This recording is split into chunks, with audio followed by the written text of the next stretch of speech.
Spiritual warfare is not an old story, it's happening now.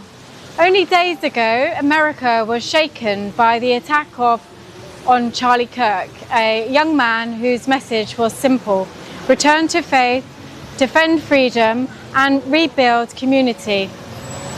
His words were not weapons of politics, they were an invitation back to God, to gratitude, to face-to-face conversations. What's happened to Charlie Kirk reminds us this is not only America's battle, it is the same silent battle we face here in Britain, across Europe and all over the world. And that is why today we walk through London, Trafalgar Square, Parliament and Speaker's Corner to remember how the light of conscience has overcome darkness before. Because the way to win spiritual warfare is not with hatred, but with mercy, not with violence, but with truth.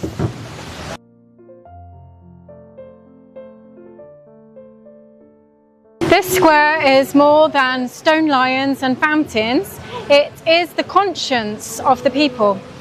In 1920, hundreds of blind men and women marched from all corners of Britain to gather here. They had no wealth, no political power, yet they carried banners declaring their right to dignity. Their voices shook Parliament, and later that year, Britain passed the Blind Persons Act, the first law in the world to protect blind citizens. It was the triumph of compassion over neglect. Decades later, in the 1980s and 90s, Trafalgar Square filled with protesters calling for freedom in South Africa. They demanded the release of Nelson Mandela and an end to the apartheid. Their chants here joined forces across the world, and eventually the walls of apartheid collapsed.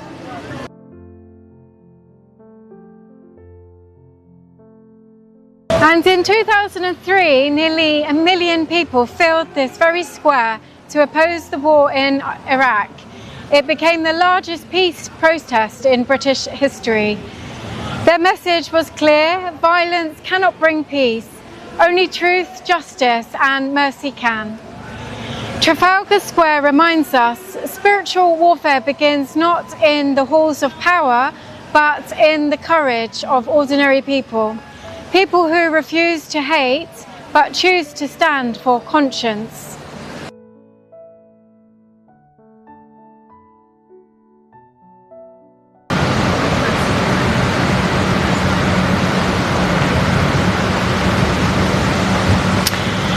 From the Square of the People, we walk to the halls of Parliament, the place where laws shape the soul of a nation.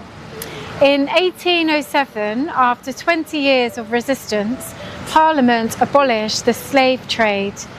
At the time, slavery was one of the pillars of Britain's wealth. Yet William Wilberforce stood here and declared that no profit could outweigh morality. With support from campaigners like Thomas Clarkson and the testimony of former slaves like Ulaudo Equiano, Parliament finally ended Britain's role in that terrible trade. It was conscience triumphing over greed.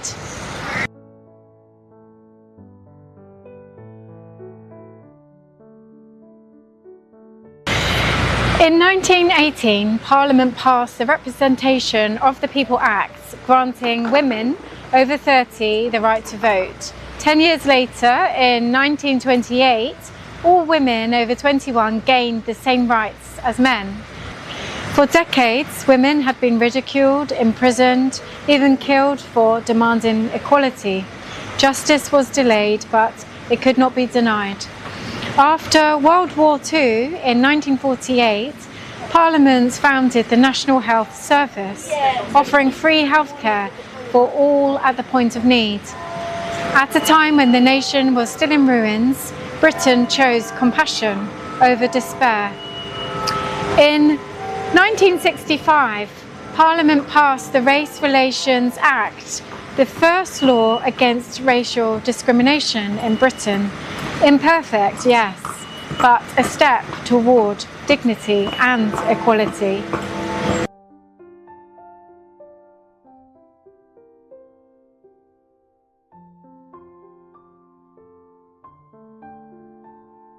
These are not just policies, they are lights. The light of mercy, the light of justice, the light of courage, the light of dignity. They show us that spiritual warfare is won not by force, but by choosing what is right.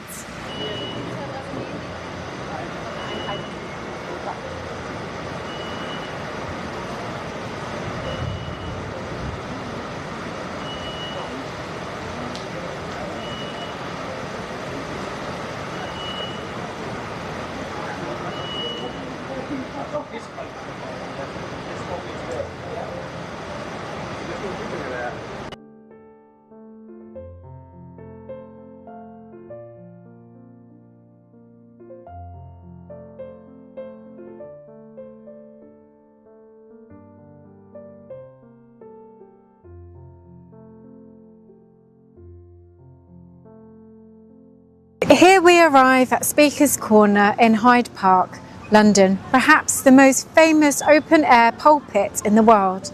Since the 19th century, anyone has been free to stand here and speak.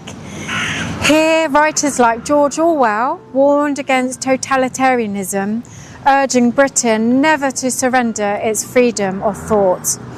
Here, campaigners for women's rights raised their cry, "Votes for Women." Here, ordinary citizens spoke out against apartheid, racism and injustice. This corner proves that one voice of truth, spoken with courage, can pierce the darkness. Spiritual warfare is not about destroying others. It is about saving the soul. It is fought whenever one person chooses mercy over hatred, truth over deception, and courage over fear. Evil regimes fear words because words carry spirit. They awaken conscience. They inspire action. Speaker's Corner is not just a park bench. It is a battlefield of the soul where free speech itself is defended. It reminds us that silence serves tyranny, but truth spoken with compassion is unstoppable. This is the lesson of spiritual warfare. Evil may roar for a season, lies may dominate for a time, but no empire of cruelty lasts. What endures is faith, conscience, and the eternal longing for light.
We're here at Buckingham Palace. Above me is a winged angel representing victory and virtues, truth and justice, courage, constancy, which will remind us that real battles are spiritual.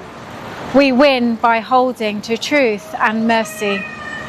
On the contrary, however, the attack on Charlie Kirk was not just against one man. It was an attempt to silence faith, to destroy truth, and to divide community. But spiritual warfare is not won by fear. It is won by grassroots movements of conscience, people gathering in parades, in churches, in town halls, in homes, people speaking face to face, not against each other, but with each other. People who still believe in mercy, truth and freedom. So we've been to Trafalgar Square, the Parliament, Speaker's Corner. Each of these places reminds us that light has overcome darkness before, and it will again. Our message of silent battle is to cultivate discernment and be aware of the enemy's tactics of divide and conquer. Season 1 ends here, but the spiritual battle continues. Stay tuned for more episodes.